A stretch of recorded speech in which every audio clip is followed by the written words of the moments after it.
ہم غالب کی اردو کو شیکسپیئر کے لیول کی انگلش میں ٹرانسلیٹ کر دیں، چچا غالب بچیں گے، مرزا غالب باقی اچھی بات ہے۔ اللہ رب العالمین کا کلام اور میں 2 ترجمے پڑھ کر اپنے آپ کو کچھ سمجھ بیٹھوں، یہ انتہا کا معاملہ ہے، یہ انتہا کا معاملہ ہے، یہ تو ایک خناس ہے، یہ تو ایک شیطان کا حملہ ہی ہو سکتا ہے کہ خواہ خواہ کا اول تو کچھ ہے نہیں مگر اپنے آپ کو کچھ سمجھے انسان اور شیطان کے دھوکے میں مبتلا ہو کر گمراہی کی طرف بڑھتا چلا جائے۔ ایک دوسری انتہا ہے، دوسری انتہا یہ ہے کہ بس قرآن حکیم بس ثواب کے لیے پڑھ لو بھائی، قرآن حکیم ترجمے سے پڑھنے کی کوئی ضرورت نہیں، قرآن حکیم اگر ہم ترجمے سے پڑھیں گے تو ہم گمراہ ہو جائیں گے، اور قرآن حکیم بس تلاوت کر لیا بہت اچھی بات۔ یہ دوسری انتہا ہے۔ کیا مطلب؟ بھائی قرآن حکیم صرف ثواب کی کتاب نہیں، ہم ثواب کے قائل ہیں، اور ہم یہ بھی بیان کریں، حدیث بیان کریں کہ بغیر سمجھے بھی کوئی قرآن کریم کی تلاوت کرے تو اس کو اجر ملتا ہے۔ حدیث اللہ کے نبی صلی اللہ علیہ وسلم کی جامع ترمذی میں آپ نے فرمایا کہ الف ایک حرف ہے، لام ایک حرف ہے اور میم ایک حرف ہے، یہ 3 حروف مقطعات کہلاتے ہیں، ان کو قطع کر کے علیحدہ علیحدہ پڑھا جاتا ہے۔ ان کا ترجمہ کسی بھی ترجمے میں ہمیں نہیں ملتا، کیوں؟ اللہ کے پیارے نبی علیہ السلام نے ان کا مفہوم بیان نہیں فرمایا، لیکن آپ نے فرمایا کہ الف ایک حرف 10 نیکیاں ہو گئی، 2 لام دوسرا اور میم تیسرا حرف، یہ 30 نیکیاں ہو گئی۔ بغیر سمجھے بھی تلاوت کریں گے تو اجر ملے گا، کوئی شک نہیں۔ لیکن قرآن کا اولین تعارف یہ نہیں ہے کہ یہ صرف ثواب کی کتاب ہے۔ قرآن حکیم کا اولین تعارف ہے ہدی للمتقین، ہدی للناس، یہدی للتی ہی اقوم، لتخرج الناس من الظلمات الی النور، یہ متقین کے لیے ہدایت، یہ تمام انسانوں کے لیے ہدایت، یہ سیدھے راہ کی طرح رہنمائی کرنے والا کلام، اور اس کی آیات اس لیے نبی اکرم علیہ السلام کو عطا کی گئیں کہ آپ گمراہی کے اندھیروں سے نکال کر لوگوں کو ہدایت کی روشنی کی طرف لے آئیں۔ تو اب اعتدال کی بات کیا ہے؟ اعتدال کی بات سمجھنے کے لیے 2 اور نقطے سمجھ لیں۔ قرآن حکیم کے فہم کے سمجھنے کے بہت سارے پہلو ہو سکتے ہیں، 2 بنیادی درجات ہیں، ایک کو کہا جا سکتا ہے تذکر اور ایک کو کہا جا سکتا ہے تدبر۔ قرآن حکیم میں ان دونوں الفاظ کو ایک مقام پر جمع بھی کیا گیا، سورہ صاد کی آیت نمبر 29 میں ہے، کتاب انزلناہ الیک مبارک لیدبروا آیاتہ ولیتذکر اولو الالباب۔ اے نبی علیہ السلام، یہ برکت والی کتاب ہم نے آپ پر نازل کی تاکہ لوگ اس میں تدبر، گہرا غور و فکر کریں، اور عقل مند لوگ اس سے نصیحت حاصل کرنے کی کوشش کریں۔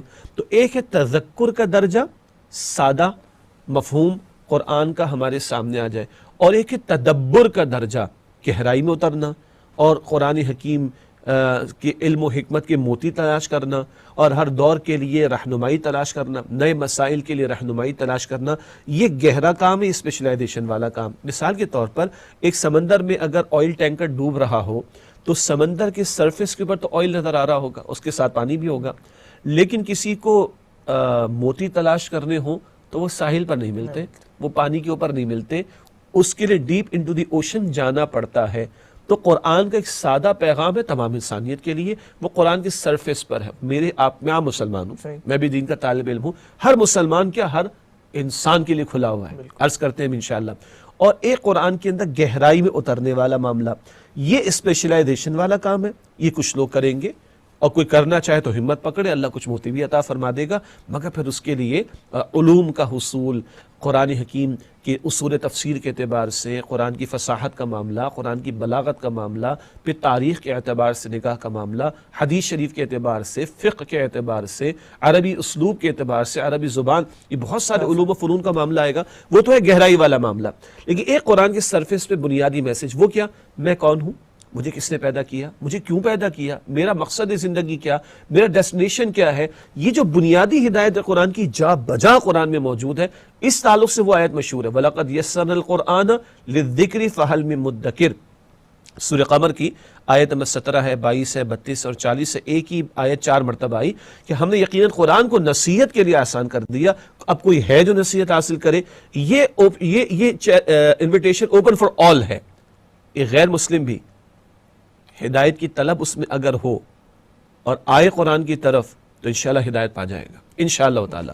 یہ بیسک ہدایت قرآن کی سرفیس پہ ہے، البتہ گہرائی میں اترنا وہ اسپیشلائزیشن والا کام ہے۔ اگر یہ 2 فرق ہم رکھ لیں تو پھر نہ انشاءاللہ تعالی کو پھرنے خواہ ترم خان سمجھے گا اپنے آپ کو 2 ترجمے، بلکہ 4 تفسیر پڑھ کر بھی نہیں سمجھے گا، اور نہ یہ کہ جو چاہے جو رائے زنی کہنا شروع کر دے وہ بھی نہیں ہوگا۔ ہمیں اپنی اوقات اور لیول کا پتہ ہو، ہم جب پبلک فورم پر لوگوں کو قرآن فہمی کی دعوت دیتے ہیں تو ہمارا مقصد یہ پہلا درجہ ہوتا ہے. ہاں جن کو اللہ توفیق عطا فرمائے، ذوق بھی ہو، شوق بھی ہو، محنت بھی ہو، تو پھر وہ اترے قرآن کی گہرائی میں، پھر وقت لگانا پڑے گا اور اسپیشلائزیشن کی طرف جانا پڑے گا. معاف کیجیے گا جواب طویل ہو گیا، لیکن یہ مسئلہ ایسا ہے کہ اس کے بارے میں یہ وضاحتیں ضروری ہیں تاکہ ذہن کلیئر ہو اور قرآن کریم کی طرف توجہ ہماری بڑھتی چلی جائے. ایک دفعہ بہت پرانی بات ہے، تو ایک مرتبہ ہمیں ایک جگہ درس کا موقع ملا، تو بڑے ایک صاحب علم تھے، انہوں نے کہا کہ بیٹا آپ کے پاس 30 منٹ ہے. یہ بات ہے آج سے کوئی 21 سال پرانی، ٹھیک ہے جی. تو ذرا نسبتاً نوجوانی کی کیفیت تھی، اب تو بال بھی سفید ہو رہے ہیں. تو انہوں نے 30 منٹ دی، محلے کی بات تھی، تاخرات بھی تھی، سب محلے کے جان پہچان والے لوگ تھے اور جوانی کا جوش بھی تھا. 30 کے بجائے 35 منٹ لگ گئے.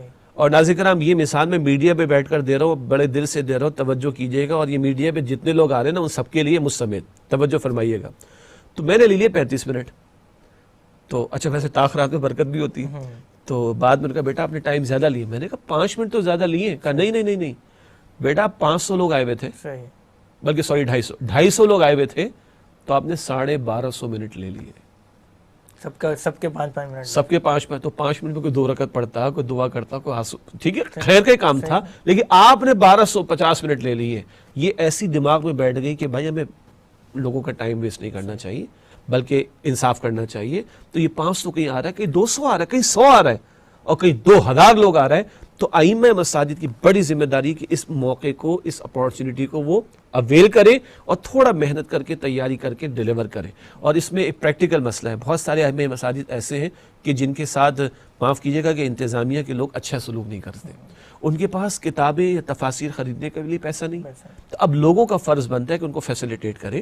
ایسے ہم نے ہمارے استاد ڈاکٹر اسرار صاحب رحمۃ اللہ علیہ نے تنظیم اسلامی قائم کے اس کے رکن بھی الحمدللہ اس کے ساتھ شامل بھی ہیں.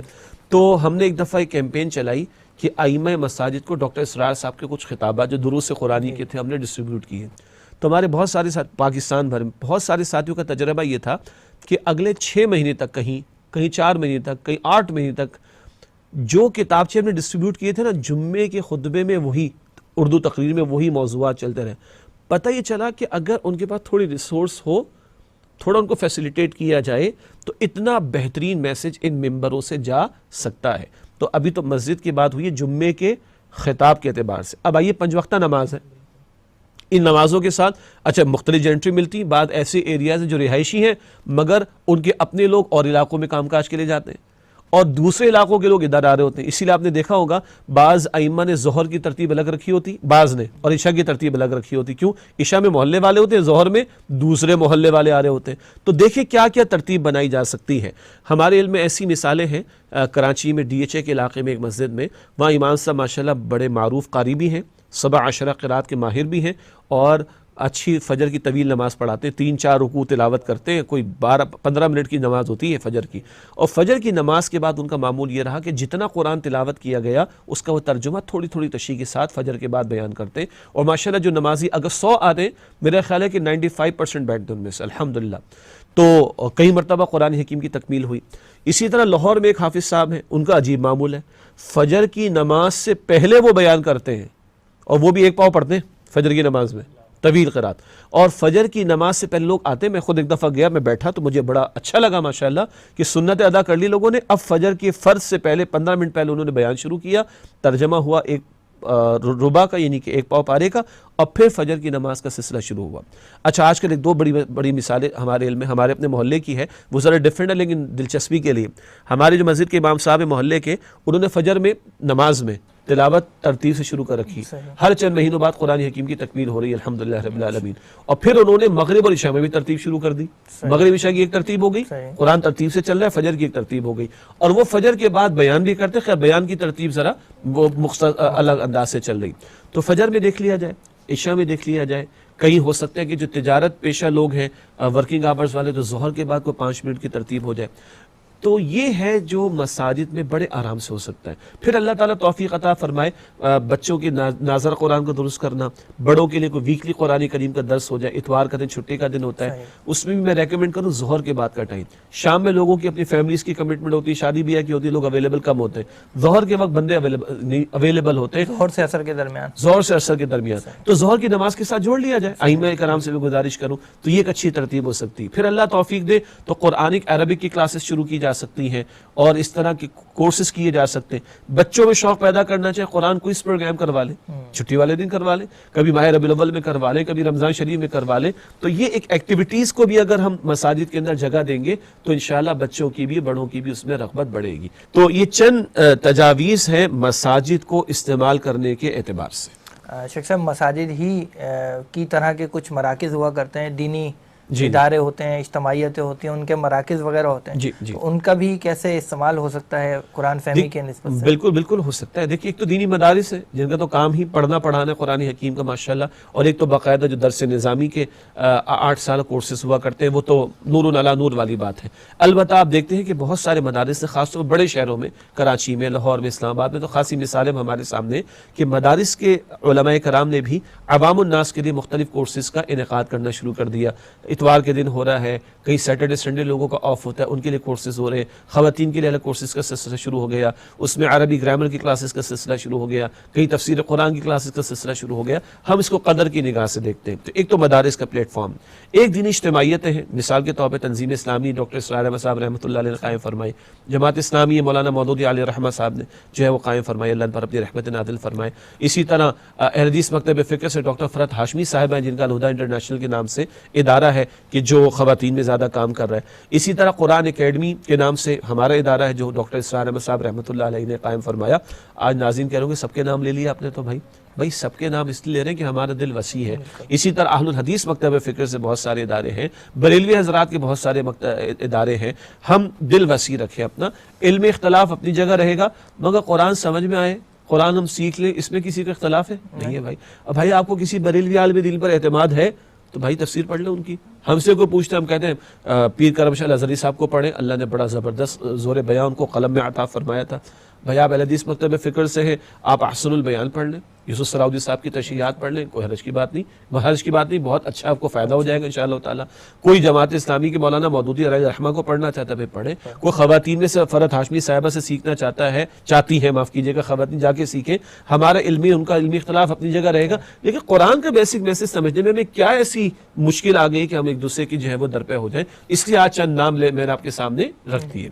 تو یہ ادارے ہیں جن میں بہت سارے اداروں نے اسی طرح عوام الناس کے لیے عربی گرامر کی کلاسز ہیں, قرآن کریم کے شارٹ کورسز ہیں. جیسے ہمارے قرآن اکیڈمیز میں محترم ڈاکٹر اسرار احمد صاحب رحمۃ اللہ علیہ نے ایک منتخب نصاب قرآن حکیم کا جو ہے وہ کمپائل کیا تھا. تقریباً 2-2.5 پارہ قرآن کا بنتا ہے, لیکن ایک سیکوینس کے اندر بڑے پیارے مقامات قرآن حکیم کے ایک سیکوینس ہمارے سامنے آ جاتے ہیں. اس کے شارٹ کورسز بھی ہیں, اس کے لانگ کورسز بھی ہیں, عربی گرامر کی کلاسز ہیں. اسی طریقے پر قصص النبیین کے عنوان سے, بلکہ قصص القرآن کے عنوان سے جو ہے وہ پروگرامز کیے جا سکتے ہیں.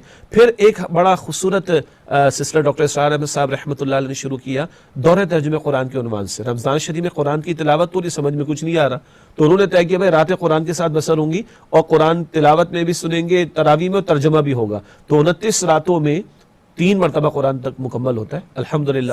حافظ صاحب سناتے ہیں ایک قرآن تراویح میں, پھر جو مترجم ہے, جو مدرس ہے, وہ ہر آیت تلاوت کرتا ہے دوسرا قرآن, ہر آیت کا ترجمہ کرتا ہے تیسرا قرآن, اور سینکڑوں آیات کی تشریح ہوتی ہے. مزید نور علی نور والی بات, اور ایک خلقت اللہ تعالیٰ کی طرف سے جو آ رہی ہے اس کے اندر الحمدللہ. تو بہت ساری دینی اجتماعیتیں اگر وہ اس کو فوکس کرے تو بڑا خیر ہے جو معاشرے کے اندر میسر آ سکتا ہے. اور ایک اور بات بھی بتا دوں, اللہ کا اپنا نظام ہے. دیکھیے اگر پاکستان میں جو بھی ہاسپٹلز ہیں, جی یہ بھی کم ہے نا, اب کوئی ایک بڑا ہاسپٹل کا جس کی 10 برانچز ہو, کہہ لیں تھوڑی دیر کے لیے, جی وہ کہہ جی میں پورے پاکستان کو سنبھال لوں گا, تو عقل میں نہ آنے والی, ممکن نہیں ہے نا بھائی. 22 کروڑ کی عوام, تو اللہ نے مزاج بنا رکھے, کوئی فلاں ادارے سے منسلک ہوگا, کوئی فلاں سے منسلک ہو جائے گا, کوئی فلاں سے منسلک ہو جائے. اخلاص اگر ہے تو ہمارے استاد ڈاکٹر اسرار صاحب فرماتے تھے رحمۃ اللہ علیہ, پوری دنیا سے مسلمان حج کے لیے نکلتا ہے نا, ادھر سے شمال سے جنوب سے مشرق سے مغرب, پہنچتے سارے کہیں عرفات کے میدان, ایسے ہی ہے جی. تو اگر ہمارے اندر اخلاص ہوگا اللہ جوڑ دے گا ہمیں انشاءاللہ تعالیٰ. مگر ہمارے دماغ میں یہ رہ جائے کہ میں ہی میں ہوں, بھائی سب ہے الحمدللہ. ہاں اصولی بنیادی باتیں جو اللہ کے دین نے عطا فرمائی جو متفقن علیہ ہے, اس سے کوئی ڈیویٹ کرے گا, قادیانیت کا فتنہ تو ہمارے اتفاق نہیں ہے, انکار سنت کا فتنہ ہمارے اتفاق نہیں ہے.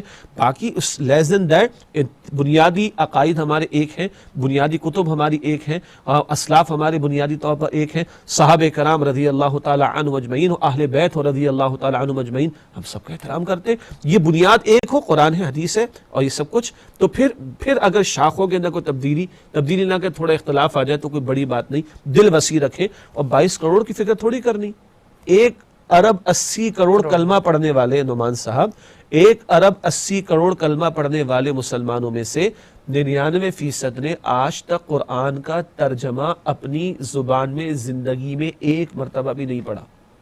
ابھی غیر مسلم تو چھوڑ دیں آپ, ہمارے اپنے معاشرے کے پڑھے لکھے لوگوں سے آپ پوچھ لیں, پڑھے لکھے لوگوں کو سورہ اخلاص پڑھنی نہیں آتی.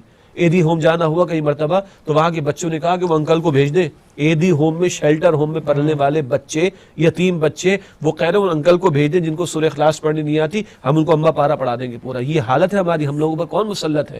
تو یہ اتنے بڑے ٹاسک کو سامنے رکھیں تو ہم اپنے اختلافات کو نیچے اور امت کا بڑا مقصد سامنے رکھ کر قرآن سے جڑیں اور جوڑنے کی کوشش کریں. جزاک اللہ شیخ صاحب.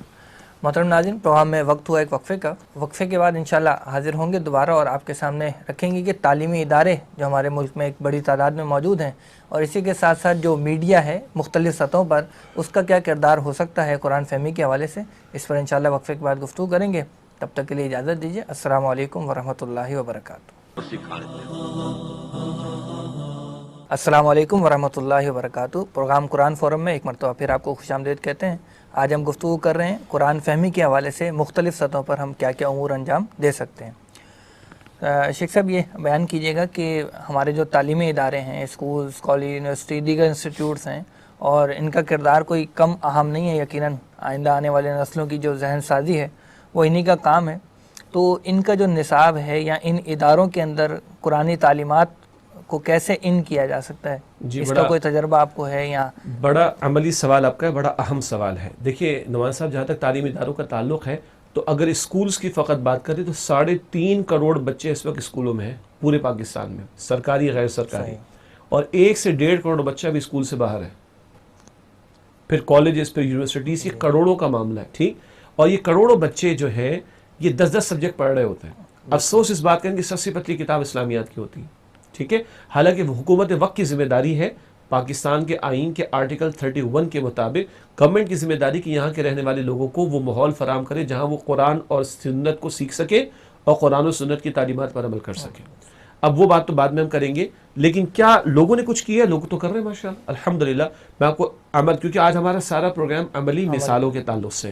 کراچی میں سفاری پارک کا علاقہ ہے, وہاں پہ ایک اسکول ہے اور میں نام لیتا ہوں, بیکن لائٹ اکیڈمی اس اسکول کا نام ہے.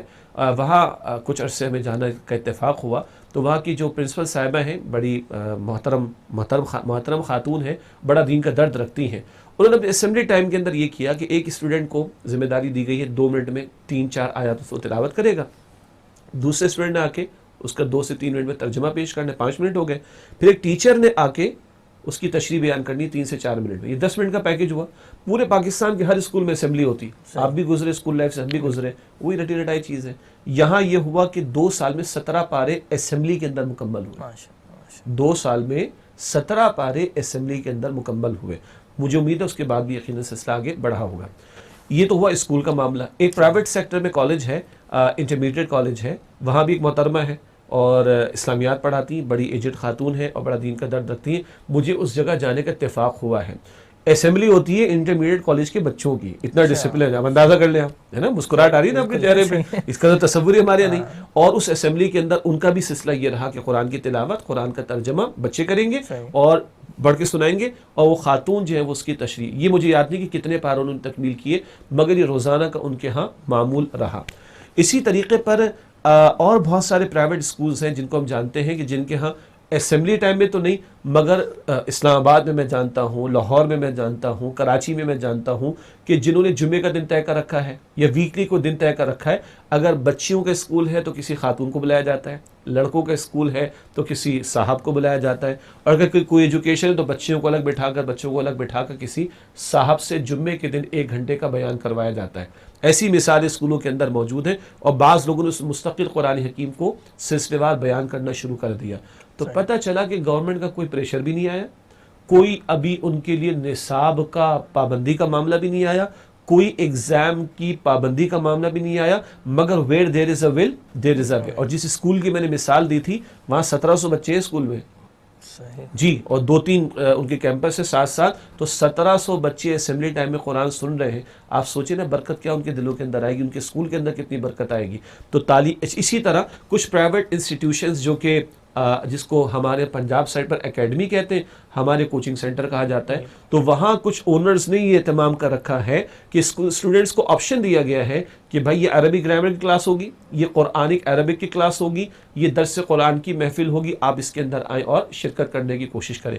کراچی کی پرائیویٹ یونیورسٹی ایک ہے, وہاں بھی ہمارے ایک دوست ہیں, وہ ماشاءاللہ جمعے کے دن جاتے ہیں, اور جمعے کے دن ان کا آدھے گھنٹے کا سیشن سلسلہ وار قرآن حکیم کا بیان کا چل رہا ہے. تو پرائیویٹ یونیورسٹیز کے اندر بھی یہ کام ہو رہا ہے کہ جہاں لوگ ایم بی اے کر رہے ہیں, یا جہاں لوگ اے سی سی اے کر رہے ہیں, جہاں لوگ چارٹرڈ اکاؤنٹنسی کی تعلیم حاصل کر رہے ہیں پرائیویٹ کالجز کے اندر, اسی طرح پرائیویٹ یونیورسٹیز کے اندر جہاں وہ ایم بی اے کر رہے ہیں, انجینئرنگ کر رہے ہیں, ان کے اونرز کو اگر یہ اہم بات ہے, اگر ان کے اونرز کے اندر ایک دل میں بات آ گئی, یا کسی ایک فیکلٹی ممبر کے دل میں بات آ گئی, یہ سلسلے شروع ہو گئے. اس کی کئی مثالیں اور بھی پیش کی جا سکتی ہیں. شیخ صاحب اگلی سطح پہ چلتے ہیں. تو ہمارے پاس بہت سے تجارتی ادارے ہیں, تجارتی مراکز ہیں, جہاں بہت سارے لوگوں کا بہت سارا وقت جو ہے وہ گزرتا ہے, بسر ہوتا ہے. تو اس لیول پر ہم قرآن فہمی کے حوالے سے کیا اقدامات کر سکتے ہیں؟ جی بہت کچھ کر سکتے ہیں. میں چند پریکٹیکل مثالیں کراچی کی آپ کے سامنے رکھ دیتا ہوں جو عملاً میرے علم میں ہے. مثلاً ایک صاحب نے فارماسیوٹیکل کمپنی ہے, بہت بڑی پاکستان کی فارماسیوٹیکل کمپنی, ان کے ہیڈ آفس میں کراچی میں انہوں نے ظہر کی نماز کے ساتھ ایک سلسلہ کیا تقریباً 15 منٹ کے بیان کا, 10 سے 15 منٹ کے بیان کا, اور ایک عالم دین کو انہوں نے عالم جو ہے ان کو امام کے طور پہ رکھا ہوا ہے. خواتین پردے میں ماشاءاللہ, فارماسیوٹیکل کمپنی کا ہیڈ آفس, خواتین پردے میں نماز بھی ادا کر رہی ہیں اور بیٹھ کے سن رہی ہیں, اور حضرات مسجد کے اندر, مسجد باقاعدہ انہوں نے ایک فلور پہ بنا رکھی ہے, اور 3.5 سال میں قرآن حکیم کا بیان مکمل ہوا. اور جب وہ مکمل ہوا تو انہوں نے مفتی منیب الرحمان صاحب بزرگ ہمارے ہیں ماشاءاللہ, ان کو بھی اور حضرات کو بلائے, مجھے بھی دعوت دی, مجھے بھی کچھ بیان کرنے کا وہاں پر موقع ملا. 3.5 سال ظہر کی نماز کے بعد 10 سے 15 منٹ کا بیان, اور مکمل ہوا قرآن حکیم. دیکھیے ایک بندہ ہے, اونر ہے, اس کے ہاتھ میں اختیار بھی ہے, وہ جو چاہے کروا سکتا ہے, یعنی اپنے دائرے کار کی بات ہو رہی ہے. تو اس نے لوگوں سے کہا بھائی بیٹھو ادھر, آپ کو تنخواہ ملتی ہے نا 9 سے 5 کی, اب آپ یہاں بیٹھیں اور نماز بھی پڑھیں اور یہ بھی کریں, یعنی قرآن بھی سنیں. یہ ایک فارماسیوٹیکل کمپنی کی مثال ہو گئی. ایک دوسری کمپنی ٹریڈنگ کمپنی, بہت سارے پروڈکٹس وہ پروڈیوس کرتے ہیں, مینوفیکچر کرتے ہیں, اور پاکستان بھر میں ڈسٹریبیوٹ کرتے ہیں, ایکسپورٹ بھی کرتے ہیں. انہوں نے اپنے آفس میں ہر جمعے کو 3 سے 6 کا ٹائم رکھا ہوا تھا, ورکنگ آورز میں, ورکنگ آورز کے بعد نہیں. اور ان کی جو فیلڈ فورس تھی, جو 100 سے 150 لوگ کراچی میں ہوا کرتے تھے, ان کے لیے آرڈر یہ تھا کہ جمعے کی نماز کے بعد آپ نے 3 بجے آفس رپورٹ کرنا ہے. 3 سے 6 کے دوران عصر کی نماز بھی آتی تھی, اور عصر کی نماز کے ساتھ ایک چائے کا بریک بھی ہوتا تھا, اچھی چائے, ہائی ٹی ہوتی تھی. اس سے قبل کا بیان, اس کے بعد کا بیان, اور ہمارے سے قرآن اکیڈمی سے بہت سارے ہمارے ساتھی وہاں بیان کرنے کے لیے جاتے رہے. اور مجھے یاد ہے کہ 10 سال میں 3 مرتبہ کم و بیش قرآن حکیم کے بیان کی تکمیل ہوئی, اور لوگ آتے رہے جاتے رہے, ان کے اسٹاف کی بات کر رہا ہوں. لیکن انہوں نے خود کہا کہ ہمارے اپنے ہائی اپس جو ہیں, جو بڑی پوزیشنز پہ لوگ ہیں, ان میں بھی, اور نیچے جو گراؤنڈ پہ فیلڈ فورس ہے ہماری, ان میں بھی ہم نے بہت ساری تبدیلیاں دیکھی. اسی طرح ایک صاحب وہ ایک شپنگ کمپنی میں تھے, اور انہوں نے اس طرح کا سلسلہ شروع کیا کہ اونر نہیں تھے لیکن اچھی پوسٹ پر تھے, کہ 9 بجے نہیں, 9 سے پہلے ہم بیٹھیں گے, 8:45 سے 9 بجے, تاکہ آفس کا ٹائم وہ اس میں مسئلہ نہ آئے. اور 15 منٹ روزانہ وہ بیان کرتے تھے, ترجمہ پڑھ کے مختصر تشریح, اور کسی عالم دین کی تشریح پڑھتے تھے, اور 2.5 سال میں ان کے ہمیں قرآن حکیم کی تکمیل ہوئی. تو اگر ایک فارماسیوٹیکل کمپنی کر سکتی ہے, ایک ٹریڈنگ کمپنی کر سکتی ہے جہاں سینکڑوں ان کے ملازمین ہیں, ایک شپنگ کمپنی کر سکتی ہے, تو بھائی باقی لوگ بھی کر سکتے ہیں. اور ایک تو بڑی دلچسپ مثال ہے, ایک ایکسپورٹ کا آئٹم پروڈیوس کرنے والی کمپنی ہے, کپڑا وہ بناتے ہیں خاص قسم کا, تو ان کے ہاں سینکڑوں بلکہ 1000 سے بھی زیادہ امپلائیز ہیں. جو اونر ہیں وہ جمعے کا خطاب خود کرتے ہیں. اب بتائیے کوئی ورکر چھٹی کرے گا؟ بلکہ عام مسجد میں تو لوگ اینڈ پہ آتے ہیں نا, وہاں سب سے پہلے آتے ہیں, کیونکہ اونر صاحب نے بیٹھ کے خطاب کرنا ہے, اور وہ قرآن کا درس دیتے ہیں ماشاءاللہ. نماز امام صاحب پڑھاتے ہیں, خطبہ عربی کا امام صاحب, لیکن اونر صاحب خود جو ہے وہ تقریر کرتے ہیں, اور وہ بھی صاحب علم ہے ماشاءاللہ, اور قرآن کا بیان کرتے ہیں. تو ایسی مثالیں 20 اور بھی پیش کی جا سکتی ہیں. یہاں ہمیں کسی پارلیمنٹ سے کوئی بل پاس نہیں کروانا, بھی ہم کرنا چاہیں تو ہم کر سکتے ہیں. بالکل. اگلا جو درجہ ہے وہ ہے میڈیا. کتنے درجہ بیان فرمائیں گے؟ 2 انشاءاللہ. اچھا 2 رہ گئے, ٹھیک ہے. 2 انشاءاللہ. اور ایک درجہ جو بڑا حساس بھی ہے اور بڑا اہم بھی ہے, میڈیا کے حوالے سے. اچھا وہاں تو بیٹھے ہوئے اس کو بیٹھے ہوئے بھی ہیں، اور یہ جو میڈیا ہے اپنی بات کو پہنچانے کا بڑا ایک افیکٹو ٹول آج دنیا میں موجود ہے، اور مختلف سطح ہیں، پرنٹ بھی ہے، الیکٹرانک بھی ہے، اور اب تو سوشل میڈیا بھی ہے. تو اس سطح پر ہم کیا اقدامات کر سکتے ہیں؟ دیکھیے اتنا اہم ٹول ہے نعمان صاحب کہ جو بات بھی پہنچانا چاہے، جھوٹ کو سچ بنا کر پیش کرنا چاہے تو وہ بھی ہوتا ہے. پوری قوم کو بیوقوف بنانا کتنا آسان کام ہے نا آج کل. پوری قوم کو ایک مخبصے میں پہلے مبتلا کرو کہ یہ ڈراپ سین کیا ہوگا، اور جب ڈراپ سین ہوتا ہے تو کیا نکلتا ہے. جو کل تک ایک شہر کو غمال بنا کر بنائے بیٹھا رہا، آج جو ہے وہ غیروں کے ٹکڑوں پر پلنے والا، وہ پوری قوم کی فوج کو غدار کہتا ہے اور نہ جانے کیا کچھ کہتا ہے. یعنی کیسی ایک ہائپ کریٹ کی جاتی ہے، اور جناب یہ ہو جائے گا، وہ ہو جائے گا، وہ بندہ مر جائے گا، ایسا نہ ہو جائے، ویسا نہ ہو جائے. کیسی ایک ہائپ کریٹ کر دی گئی. کیا اپوزیشن اور کیا گورنمنٹ اور کیا یہ اور کیا وہ، کیا ڈراپ سین ہوا. آرام سے ایک ساتھ چل کے چلے گا پاکستان سے. یعنی عقلوں کو معاف کر دینے والا بالکل بالکل. تو بھائی مجھے ایک بات بتائیں کہ جو میڈیا ایسے باطل کو اور جھوٹ کو سچ بنا کر پیش کر سکتا ہے، اگر وہ الحق، اللہ کی ذات ہے نا الحق، اور اس کا حق کلام پیش کرنے پر آ جائے تو کتنا مؤثر ہوگا. بس میں تو یہ عرض کرتا ہوں جی 60 70 100 جتنے بھی چینلز ہمارے ملک کے اندر ہیں، افسوس سے کہنا پڑتا ہے ایک دو چینل جن کو مذہبی کہتے ہیں، ان میں بھی بہت کچھ اور بھی ہے، وہ کچھ قرآن کا بیان اور اس طرح کا سلسلہ چلتا ہے. باقی اکثر چینلز پہ ہاں صبح برکت کے لیے تلاوت چلتی ہے، برکت کے لیے ترجمہ چلتا ہے، برکت کے لیے ڈاکٹر اسرار احمد صاحب کو دکھا دو، برکت کے لیے طارق جمیل صاحب کو دکھا دو، برکت کے لیے ڈاکٹر ذاکر نائک کو دکھا دو، برکت کے لیے فلاں کا پرانا. کس ٹائم پہ دکھاؤ؟ صبح 6 بجے، صبح 7 بجے. قوم تو سو رہی ہوتی ہے. اور پہلے جب وہ کبھی پی ٹی وی کا دور تھا تو پرائم ٹائم ہوتا تھا رات کو 7 سے 9. آج پرائم ٹائم کیا ہے؟ رات 9 سے 12 یا 1. اس پرائم ٹائم میں مجھے 70 چینل میں کوئی ایک پروگرام بتا دیں جو خالص قرآن کا ہو، الا ماشاءاللہ کوئی نہیں نا. اور جو کچھ چلتا ہے اکثر شریعت کے خلاف ہے، قرآن کریم کی تعلیم کے خلاف. اور اس کو اسپانسر کون کرتا ہے؟ ہمارے بزنس مین، ہمارے سرمایہ دار، ہمارے انڈسٹریز کو چلانے والے. ایسے ہی ہے نا جی. کوئی خدا کے بندو، تم لاکھوں کی تعداد میں ہو جن کے لاکھوں کی تعداد میں پروڈکٹ بکتے ہیں یا کروڑوں کا اور اربوں کا مال بکتا ہے. چلے میں تھوڑی دیر کے لیے جملہ کہہ دوں، کسی ایک پروگرام کو اسپانسر کر دو جو قرآن کا ہو. بالکل. تم ایک گھنٹے کے ڈرامے کو کرتے ہو اسپانسر، یار ایک گھنٹے کے ٹاک شو کو کرتے ہو جس میں کتنا جھوٹ ہوتا ہے اور جن ڈراموں میں کتنی بے حیائی فحاشی ہوتی. میں کیا کروں، کیا میں لفظ بھیک استعمال کروں؟ کوئی کھڑا ہو کر 15 منٹ کا کوئی پروگرام اسپانسر کر دے اور پھر یہ کروڑوں تک اللہ کا پیغام پہنچے، کتنا بڑا صدقہ جاریہ ہوگا. یہ مالکان جو ہے یہ میڈیا چلانے والے، میں کوئی حلال حرام کی بحث سے نہیں جا رہا اس وقت، یا اتنا بڑا ٹول تمہارے پاس ہے، اتنی ایکسیسیبلٹی کروڑوں افراد تک ہے، اللہ کا کلام پیش کر دو. یعنی اتنی عجیب بات میں کہوں، انبیاء کے دور میں بھی یہ وسائل نہیں تھے، لیکن انبیاء نے کتنا بڑا کام کیا. لیکن ہماری عقل کے مطابق کہوں، یہ نعمتیں اللہ نے انبیاء کو نہیں دی، ہمیں دی ہیں، ہم کروڑوں تک پہنچا سکتے ہیں. تو خدا رہا یہ کام کر لے، خدا رہا یہ کام کر لے، خدا رہا یہ کام کر لے. کئی چینلز ہیں جمعے کو 1 سے 2 بجے پروگرام چلاتے ہیں. بھائی جمعے سے 1 سے 2 تو کروڑوں بندہ مسجد میں بیٹھا، تمہیں کون دیکھے گا بیٹھ کے؟ کیا میسج دے رہے ہو تم؟ یہ تم پیٹ بھر رہے ہو کیا؟ تو کوئی سیریس پروگرام، قرآن کا سیریس پروگرام اور پرائم ٹائم میں، اللہ کرے کو توفیق مل جائے لوگوں کو. شیخ صاحب آخری درجہ ہے اب حکومتی سطح پر. جی. تو حکومتی سطح پر وہاں تو بڑے اختیارات بھی ہیں، وسائل بھی ہیں. تو ان چیزوں کو کیسے استعمال میں لایا جائے قرآن فہمی کے حوالے سے؟ بھائی اختیارات بھی ہیں، بلکہ عالم اسباب کے تحت کہوں سب سے زیادہ اختیارات ان کے پاس ہیں. جی. یہ چاہیں تو بند بھی کروا دیں سب کچھ، یہ چاہیں تو سب کچھ چلوا دیں، اور یہ چاہیں تو کچھ نہ چلوائیں. ممتاز قادری کا جنازہ تھا، منع کر دیا نا کہ نہیں دکھانا. لاکھوں بندہ تھا، نہیں دکھایا. اور یہاں سی ویو کے اوپر 10 میم صاحبات جو ہے نا کوئی واک کرتی ہیں تو پورا میڈیا یعنی واک کرنے والی 10 ہوں گی اور میڈیا والے 1000 کھڑے ہوں گے. کسی کی بھی تقریر کو رکوانا ہو تو ہے جی. تو ظاہر کے اسباب میں جن کے پاس اتنی طاقت ہے، بھائی یہ حکمران بھی مسلمان ہیں، یہ اللہ کو ماننے والے ہیں، یہ نبی اکرم علیہ السلام کو ماننے والے ہیں، یہ قرآن حکیم کو ماننے والے ہیں، یہ اپنی تقاریر میں قرآن کی کوئی آیت تلاوت بھی کرتے ہیں، یہ اپنی پارلیمنٹ کی کارروائی اور دیگر کابینہ کی کارروائی کے شروع میں تلاوت بھی کروا لیتے. اللہ کے بندو، اتنا تمہیں اللہ نے اختیار دیا، استعمال کرو اس کو. آج 22 کروڑ نہیں، یہ میڈیا، یہ کیمرہ سامنے لگا ہوا، یہ پوری دنیا میں اس کا ایکسیس ہے، اربوں انسانوں تک پیغام پہنچ سکتا ہے. تو اللہ کرے ہمارے حکمرانوں کے دل میں یہ بات آئے کہ تمہارا اصل کام کیا ہے، تم نے مخلوق کے خدا کو خدا کے ساتھ جوڑنا ہے، اس کے کلام کے ساتھ جوڑنا ہے، اس کے پیارے رسول کے ساتھ جوڑنا ہے صلی اللہ علیہ وسلم.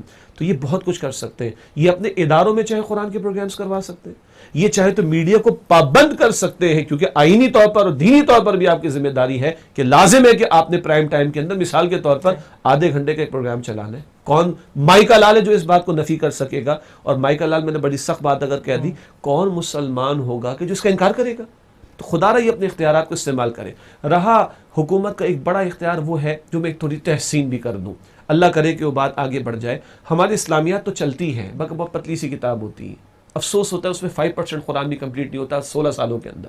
اللہ رب العالمین نے ایک فضل فرمایا. کراچی میں ایک ادارہ ہے دی علم فاؤنڈیشن کے نام سے، اللہ تعالیٰ نے مجھے بھی وہاں پہ اپنے فضل و کرم سے توفیق عطا فرمائی. ٹیم ماشاءاللہ کام کر رہی ہے، 10 سال سے کام کر رہی ہے، اور قرآن حکیم کا ایک نصاب تیار ہوا، 7 حصوں پر مشتمل ہے، اور 6 حصے شائع ہو چکے ہیں، 7ویں حصے کی تکمیل ہوا چاہتی ہے، اور حکومتی سطح پر بھی اس کو پذیرائی ملی، اور آفیشیل گیزٹ 2017 میں نکل چکا ہے.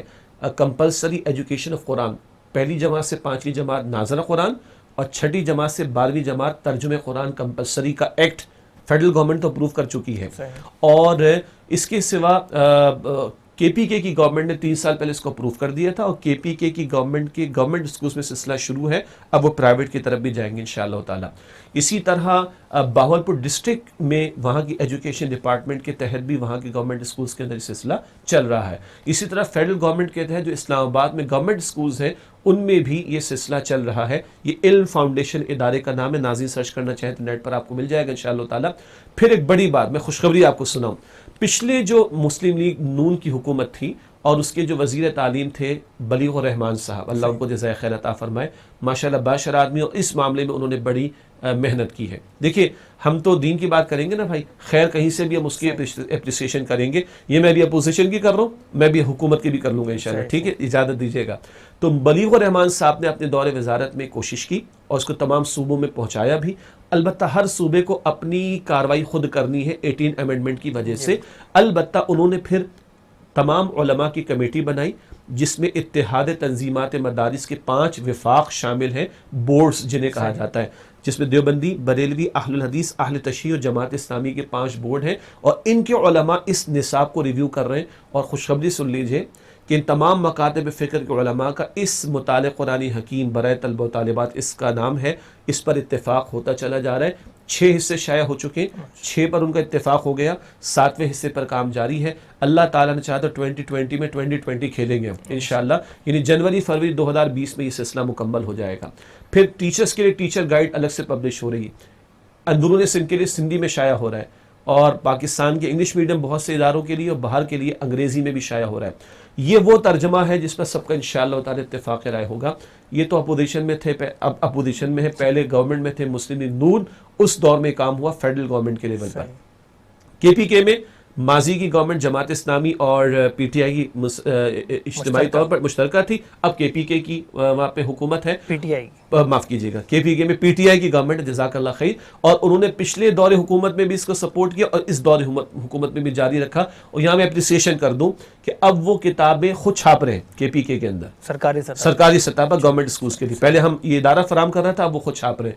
تو بھائی خیر کا کام پی ٹی آئی کرے، نون لیگ کرے، جے یو آئی کرے، جماعت اسلامی کرے، پیپلز پارٹی کرے. بھٹو نے بھی بھٹو صاحب نے کام کیا تھا نا، قادیانیوں کے خلاف ڈٹ کے کھڑے ہو گئے تھے نا. بھائی اللہ جس سے چاہے کام لے لے، ہم چاہتے کام ہو جائے. تو یہ آپ دعا کریں کہ پنجاب میں بھی ہو جائے، سندھ میں بھی ہو جائے، بلوچستان میں بھی ہو جائے، جیسے کے پی کے میں ہو رہا ہے. اور پورے پاکستان کے 3.5 کروڑ بچے اگر پڑھنا شروع کر دیں تو ان حکمرانوں کے لیے کتنا بڑا صدقہ جاریہ ہوگا. یہ ڈوئیبل ہے، ورکیبل ہے. بس ریاست چلانے والوں کو تھوڑا سا ریاست مدینہ کا خیال کر کے قرآن و سنت کی تعلیم کو عام کرنے سے آغاز کرنا ہوگا، تب کوئی ریاست مدینہ کی طرف پیش قدمی کا سوچ سکیں گے انشاءاللہ. بہت شکریہ شیخ صاحب، آپ نے اپنے قیمتی اوقات میں سے کچھ لمحے ہمیں عطا کیے. ناظرین، آج کے اس پروگرام میں ہم نے ایک فرد سے لے کر ریاست کی سطح تک قرآن حکیم کو سمجھنے اور سمجھانے کے حوالے سے چند عملی تجربات آپ کے سامنے رکھنے کی کوشش کی. اللہ تعالیٰ ہمیں ان لوگوں میں شامل فرمائے جن کے بارے میں پیغمبر صلی اللہ علیہ وسلم نے فرمایا کہ خیرکم من تعلم القرآن وعلمہ، یعنی تم میں سے بہترین لوگ وہ ہیں جو قرآن سیکھیں اور سکھائیں. اور ان امور میں جو ہمارے سامنے آئے، اللہ مجھے، آپ کو اور ہم سب کو اپنا حصہ ڈالنے کی توفیق عطا فرمائے۔ آج کے لیے بس اتنا ہی، انشاءاللہ آئندہ ہفتے ایک نئے موضوع کے ساتھ آپ کی خدمت میں حاضر ہوں گے، تب تک کے لیے اجازت دیجیے۔